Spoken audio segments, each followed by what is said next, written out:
Hello MotoGP fans. Welcome back to ZNGP Today. Pecco Bagnaia opened up on a candid podcast appearance about a difficult 2025 season, mental recovery, and his relationship with teammate Marc Márquez. The former champion admitted mistakes, named the chaotic race situations that hurt him, and praised the professional environment at Ducati. At Aprilia's 2026 presentation, the factory boss Massimo Rivola laid out big ambitions for the RSGP and spoke plainly about rider futures across the grid, from Marco Bezzecchi and Jorge Martín at Noale to Marc Márquez and Pecco Bagnaia at Ducati. Aprilia unveiled its 2026 MotoGP bikes with confidence and continuity, and Marco Bezzecchi emerged as one of the central figures of the launch. After carrying much of the factory's responsibility last season, the Italian now enters 2026 stronger, more experienced, and more aware of his role. Don't forget to click subscribe button and the bell icon for MotoGP news update.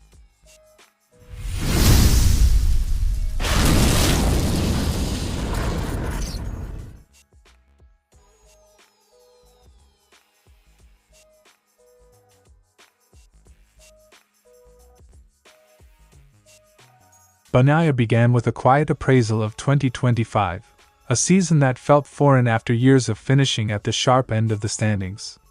He described taking time off to reflect as helpful, but also confessed that long breaks only last so long before the competitor in him wants to return and fix things. Above all, he shouldered responsibility. While bad luck played a part, he recognized missed opportunities and moments when he simply didn't perform when it mattered most. I don't feel very good because I recognize that we could have done more, but in several cases it was me who didn't perform at the right time. That frank admission frames his winter: work on the weaknesses, rebuild confidence, and be better prepared when the season starts again. Bagnaia painted a vivid picture of how tiny time losses snowballed into chaotic race situations. Falling back into a clustered pack at the start changes braking, airflow, and lines, transforming a race into what he called a madhouse. Those first corner bruises and the difficulty of overtaking in traffic undermined rhythm and punished the smallest deficits in setup or confidence. For a rider used to leading or fighting at the front, being drawn into that melee was both unfamiliar and demoralizing. I called it the madhouse. That label captures the season's rhythm. A handful of brilliant weekends offset by long spells where gaining a 10th felt like an uphill battle. Beyond mechanics and setup, Bagnaia spoke about the emotional toll of racing close to real danger. He referenced a high-profile Moto3 incident that delayed the program and brought helicopters onto the track, a reminder that the sport's stakes are visceral. Sensitive by nature, Bagnaia admitted such moments make it hard to regain focus. He even reflected on 2021, when the death of a rider at Mugello affected his clarity and, ultimately, his championship bid. After the accident, they delayed the program and we saw helicopters coming onto the track. It was a difficult moment to manage. Safety scares strip away the mechanical abstraction of competition and force riders to reconcile risk with performance, something Bagnaia felt acutely last season. On the paddock dynamics front, Bagnaia was clear. His relationship with Marc Márquez has been professional and positive. He acknowledged the choices teams make to favor one rider's development path, as happened at Honda, but contrasted that with Ducati's dual-path approach, where different fairing specs and setups allow riders to pursue their own preferences. That flexibility, he argues, helps both riders and the factory evolve together rather than forcing a one-size-fits-all solution. The relationship with Márquez was excellent.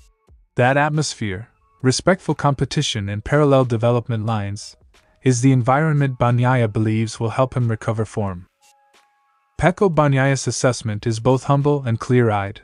2025 exposed weaknesses that he accepts, and the path back is a mix of technical fixes, mental rebuilding, and learning to navigate the chaotic, madhouse, race scenarios that punish small margins. His constructive relationship with Márquez and Ducati's development approach give him the tools to rebuild. As the season approaches, Bagnaia's focus will be on turning reflection into performance, and turning flashes of brilliance back into consistent results. Rivola opened by underscoring Aprilia's new season mindset, a confident, hungry factory determined to challenge the established order. The team reflected that spirit visually too, a lion on the fairing, and Rivola used plain language to set expectations: respect rivals, but don't fear them. That stance frames Aprilia's broader plan: keep investing in Bezzecchi's project, get Jorge fully recovered, and push the RSGP into title contention through steady development and belief. I respect all my rivals, but I fear none. It's a rallying cry as much as a strategy. Work hard, remain bold, and accept no psychological inferiority entering race weekends. The team's top priority off-track is stability. Lock in Marco Bezzecchi and, if possible, Jorge Martín. Rivola made clear he wants to retain the current pairing. Continuity, he believes, is crucial to building a historic package. He tempered that with realism about physical recovery and timing. Jorge must prove his condition on track before any long-term decisions, but the intent is obvious: keep the nucleus intact to pursue long-term gains. We will certainly do everything we can to retain him, and I would also like to keep Jorge. That confirmation signals Aprilia's appetite to compete at the front not just this year but through 2027 and beyond. When asked about the wider rider market drama, Rivola didn't shy away from assessing Ducati's strength. He called Borgo Panigale the reference point and flagged Marc Márquez as a likely continued presence there. Rivola suggests Ducati's package, and Márquez's relationship with it, make a split unlikely, while also noting that manufacturer landscapes can shift with the 2027 regulation reset. I definitely think Marc will stay at Ducati. That's a pragmatic read. Ducati's current form and Márquez's competitiveness create inertia that other teams will find hard to overcome. Rivola closed with a diplomatic shrug about Pecco Bagnaia's situation. He wouldn't speculate on Ducati's internal choices, only to point out Bagnaia's undeniable value: multiple titles, proven speed, and the kind of profile any factory would weigh carefully. It's a reminder that some seats attract whispering interest simply because of the rider's resume. I can't tell you, but Pecco is a champion, a multiple champion. He's a temptation for everyone. In short, Bagnaia's options will be judged by form, fit, and timing, and he remains a name that moves markets. Massimo Rivola's comments at the Aprilia launch underline a simple truth: the paddock is in flux, but manufacturers with momentum, Ducati most of all, set the tone. Aprilia's plan is continuity, courage, and careful investment in its riders. Rivola expects Márquez to remain a Ducati anchor while the Bagnaia question will be resolved by the season's dynamics. As the grid reconfigures around new regulations and rival strategies, Aprilia is betting on belief and a lion's appetite to roar.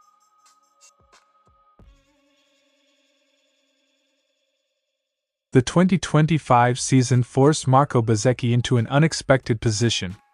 Jorge Martín's early injury left Aprilia without its other factory rider for much of the year, placing additional responsibility on Bezzecchi's shoulders. For a rider in his first season as a full factory member, the challenge was immense, not just on track, but also in development and feedback. Bezzecchi admits it was difficult for everyone involved, yet it became a turning point in his career. To be honest, it was also an opportunity for me. Instead of shrinking from the responsibility, Bezzecchi embraced it, using the situation to grow both as a rider and as part of the technical direction of the project.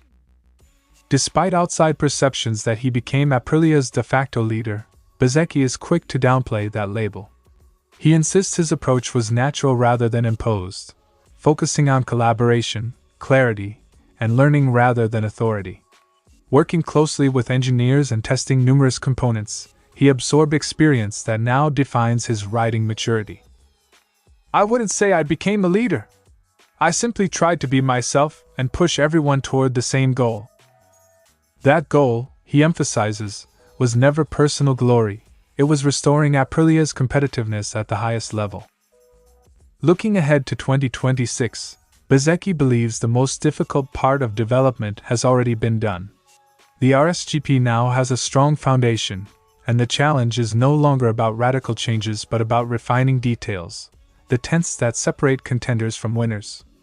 His experience testing multiple configurations last year now becomes a crucial advantage. We built a good foundation with the bike last year, and now we need to use that. For Bezzecchi, consistency and incremental progress will be key as Aprilia aims to fight Ducati over a full season. With Jorge Martín returning to full fitness, Bezzecchi sees only upside for Aprilia. He highlights Martín's racercraft, speed, and championship pedigree as assets across every area of performance, from qualifying to sprint races and long-distance Grands Prix. However, Bezzecchi also acknowledges the patience required after a long injury layoff. He's already been a MotoGP world champion, so he knows how to win. Bezzecchi hopes Martín's recovery will allow both riders to push each other, and the bike, to a higher level.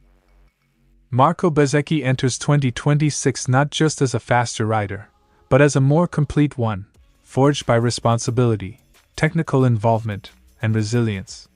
What began as a difficult season became a formative experience, and with Aprilia's foundation now firmly in place, Bezzecchi and Martín represent a pairing ready to challenge the benchmark. The opportunity, once unexpected, now becomes Aprilia's weapon. Thanks for watching ZNGP Today, and this is your MotoGP news update. And see you next time!